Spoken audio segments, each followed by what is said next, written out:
Hello बच्चों, welcome back to my channel Focus Institute where we discuss an important topic of biology as well as English which is going to help you in all type of competitive exam as well as board exams as well as for the preparation of your curriculum on daily basis. Okay, तो आज हम लेकर आए English का एक lecture. हम previous lecture में हमने इंग्लिश के फिगर्स ऑफ स्पीच देख लिए, फिर हमने आइडियम्स देख लिए, हमने एनिमल बेस्ड आइडियम्स देख लिए, हमने फ़नी आइडियम्स देख लिए।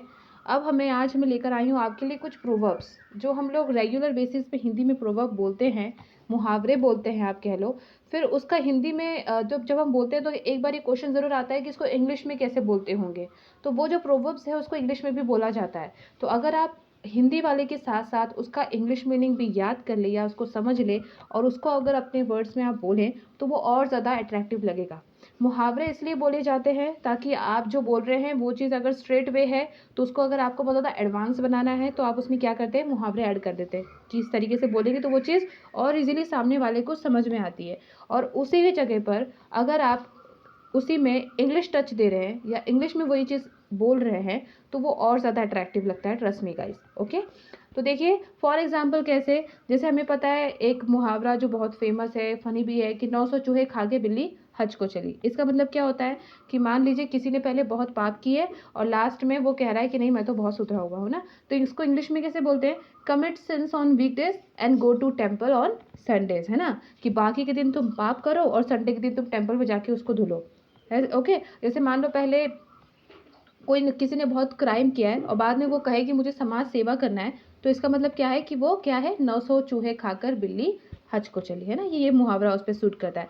तो इस टाइप जैसे रात गई बात गई, लेट्स बाईगॉन बी बाईगॉन्स, है ना। तो ये सारे जो मुहावरे होते हैं बहुत ज़्यादा अट्रैक्टिव होते हैं और अगर आप इसको इंग्लिश में बोलते हो तो वो और ज़्यादा अट्रैक्टिव बन जाते हैं। तो ऐसे ही कुछ प्रोवर्ब्स, कुछ मुहावरे यहाँ पर आज मैं लेकर आई हूँ। स्टेप बाय स्टेप एक एक वीडियो में हम सारे जितने भी प्रोवर्ब्स है जो फेमस है, जो mostly day to day life में यूज़ होते ही होते हैं कहीं ना कहीं, वो सारे हम डिस्कस कर लेंगे ताकि उस पूरे नहीं तो एटलीस्ट अगर आप उसमें से कुछ भी याद कर लोगे, कुछ कुछ भी अगर कर लोगे तो आपको पता है something is better than nothing.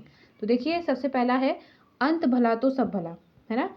तो इसका मतलब क्या होता है कि अगर एंडिंग अच्छी है तो इसका मतलब क्या है, पुरानी चीज़ें सब भूल जाओ, सब अच्छा है। तो वही है all is well that ends well. तो इसको इंग्लिश में कैसे बोलते हैं, all is well that's ends well, है ना।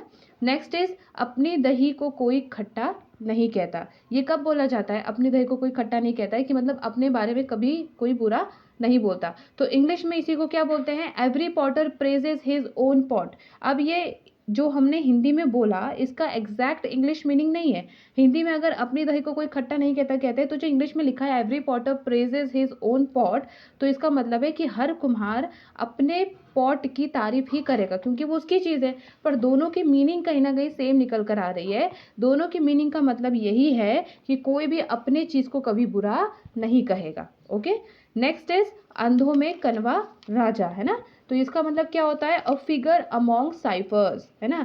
तो साइफर्स मतलब कोड वर्ड्स की दुनिया में अगर कहीं फिगर आ गए तो हम कहेंगे बहुत सही चीज़ है ना। और एक्चुअल में इसका मतलब क्या होता है अंधों में कन्वा राजा का, कि मान लीजिए कोई अगर एक फैमिली है वो पूरी पूरी अनपढ़ है और उसमें अगर एक बंदा भी है जो सिर्फ 10th पास है, तो हम क्या कहेंगे कि यार वो तो बहुत समझदार है क्योंकि उनके मुकाबले वो क्या है, समझदार है। तो इसको कहते हैं अंधों में कन्वा राजा। नेक्स्ट इज आप भला तो जग भला, है ना। मतलब अगर आप अच्छे हो तो दुनिया आपके सामने अच्छी ही रहेगी। तो वही चीज़ है गुड माइंड गुड फाइंड, या फिर आप कह लो कि हमेशा पॉजिटिव रहना, ये चीज़ होती है। तो उसको इंग्लिश में क्या बोलते हैं, गुड माइंड मतलब अगर आपका दिमाग सही है तो गुड फाइंड, आप चीज़ें भी जो करोगे या जो चीज़ ढूंढोगे वो भी क्या होगी, हमेशा सही होगी। तो ज़रूरी नहीं है कि जो हिंदी के मुहावरे हैं इंग्लिश में भी वो मुहावरे होते हैं, लेकिन एग्जैक्टली उसका वो मीनिंग नहीं होता। लेकिन जब आप दोनों का मीनिंग निकालोगे, है ना, जब उसका आप कंक्लूजन निकालोगे तो वो आपको सेम मिलेगा। नेक्स्ट इज आम के आम गुटली के दाम, है ना। और इसको इंग्लिश में क्या बोलते हैं, अ जॉयज एंड हेवेंस कंबाइंड। जैसे कि मान लीजिए हमने कोई एग्ज़ाम पास की, हमेशा पहले बच्चों की आदत रहा करती है कि जब वो अपने जिस स्टैंडर्ड में पढ़ रहे हैं वो जब पास कर लेंगे तो फिर वो क्या करते हैं, अपने बुक्स को कम रेट में किसी गरीब बच्चों को या किसी को भी बेच देते हैं, है ना। तो इसी को क्या कहेंगे, पहले हमने उसको यूज़ कर लिया, हम पास आउट भी हो गए और साथ ही साथ हमने उसको कम रेट में बेच भी दिया। तो एक तरीके से क्या हो गया, आम के आम गुठली के दाम। तो इसी को इंग्लिश में क्या बोलते हैं, अर्थ जॉयस एंड हेवन कंबाइंड। मतलब अर्थ में तो जॉयफुल है ही है और साथ में उसमें स्वर्ग भी क्या हो गया, कंबाइंड हो गया, है ना। तो एग्जैक्ट मीनिंग नहीं है लेकिन दोनों का कॉन्क्लूजन सेम निकल कर आएगा। नेक्स्ट इज इस हाथ दे उस हाथ ले, है ना। तो इसका मतलब क्या है कि आजकल का ज़माना क्या है, एक हाथ से दो और एक हाथ से लो। ऐसा नहीं है कि सिर्फ देते रहो और लो मत। तो उसी को इंग्लिश में क्या बोलते हैं, अर्ली सो अर्ली मो, है ना।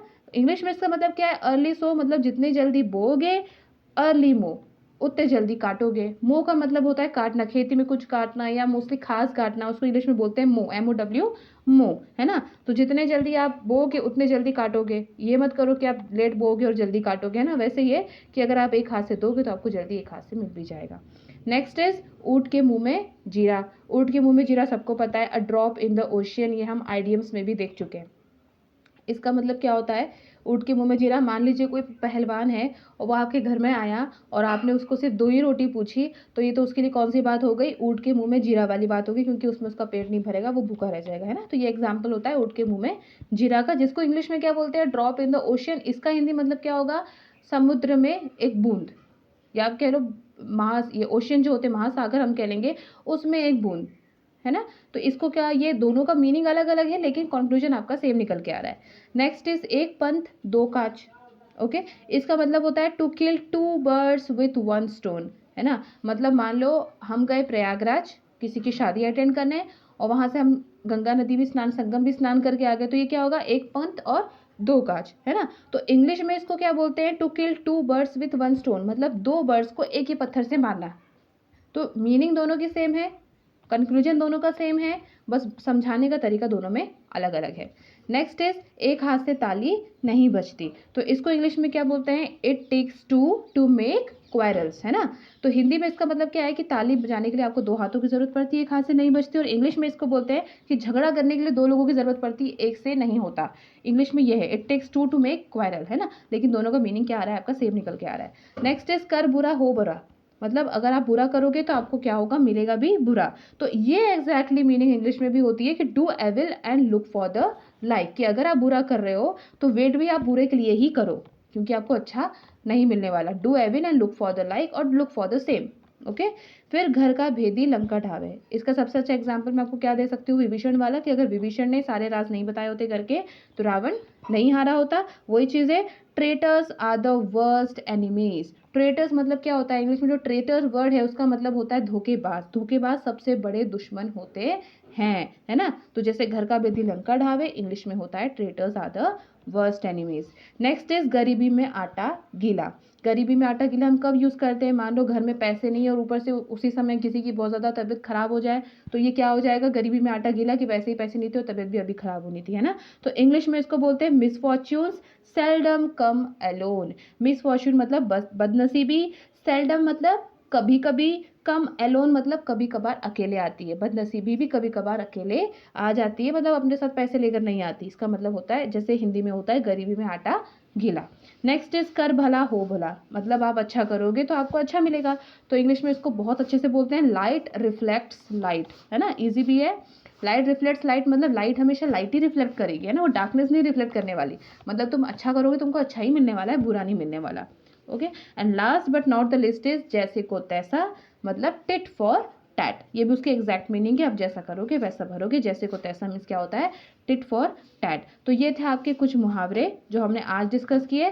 नेक्स्ट लेक्चर में हम इससे ज़्यादा लाएंगे, लेकिन तब जब आप मुझे कमेंट करके बताएंगे कि आपको सही लगे कि नहीं लगे। So if you like my video please stay with me, share, subscribe and comment more and more, and thank you for watching my video.